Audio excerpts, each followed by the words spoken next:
I mean, it's the European perspective. But I mean, we have to understand we're in this strange period at the moment when, I don't think they believe what they say. I know they don't believe what they say, but they have to say it anyway for various reasons.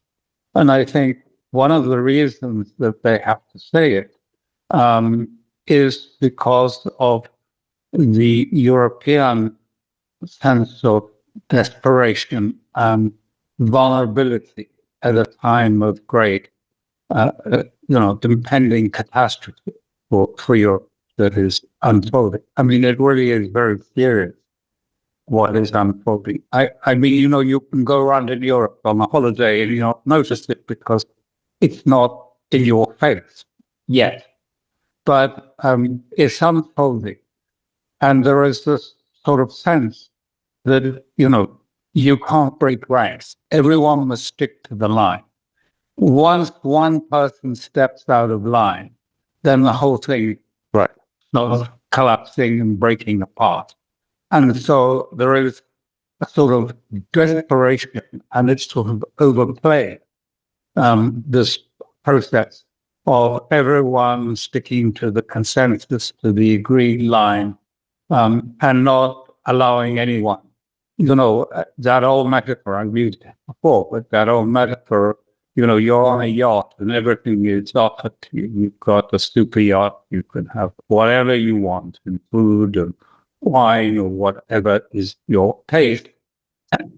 But the moment you say, no, I don't really like this trip, I'm going to get off it, that's when you end up dead in the water the next morning, just as Maxwell did from his yacht, the Chilean.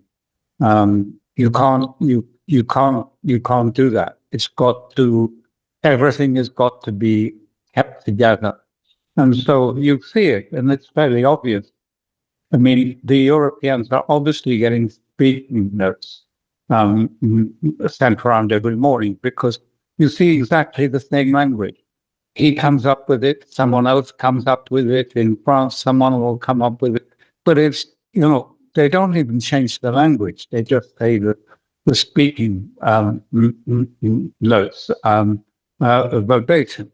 So I think one aspect of it is the sort of, because Europe doesn't have anything, it lacks legitimacy now and lacks a sort of core, a centerpiece, something that will drive a sense of either a vision or a sense of what is the essence of Europe.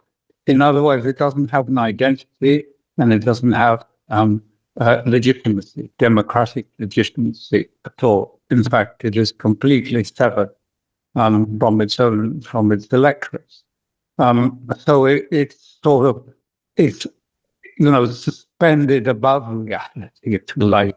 It's in that sort of strange receptacle that you could call Brussels. And I've worked there, and it really is a very odd place, a very strange place of inwardness. And people go around the same different title committee meetings, but you go from one and then you go to NATO and you come back to the Commission and then you come back to the Council. And, the people who go on the Ukraine Committee, whatever it's called, or the Middle East Peace Process Committee, you meet the same people day after day, wearing different hats. They're also at the Counterterrorism Committee. They're also at the NATO Committee. And so it's a sort of, it fosters a sort of groupthink and the sense that you've got to stay in line with the dialogue. You can't step out of it, because if you do, the whole thing will collapse, because the only thing that's holding it together is Ukraine.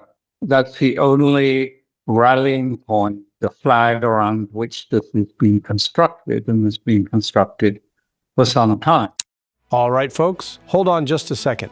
We've got something important to share with you.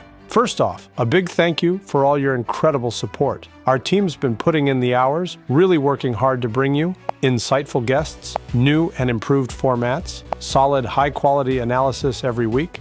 Our next goal, hitting that 100,000 subscriber mark and getting that silver button. Let's make it happen together. Every like, comment, share, and subscription truly helps us grow and keep improving. All right then, let's get back to the video. And I believe, is one of the principal reasons, because they know that, if that collapses, if NATO is defeated, and NATO is integrally part of the European Union in a way, I don't think people realize how much it is. I worked there for the former Secretary General of NATO, Javier Solana, and I was in part of his team there when he was the foreign minister, like Europe. I mean, he'd been a foreign minister, so he was, an experienced diplomat.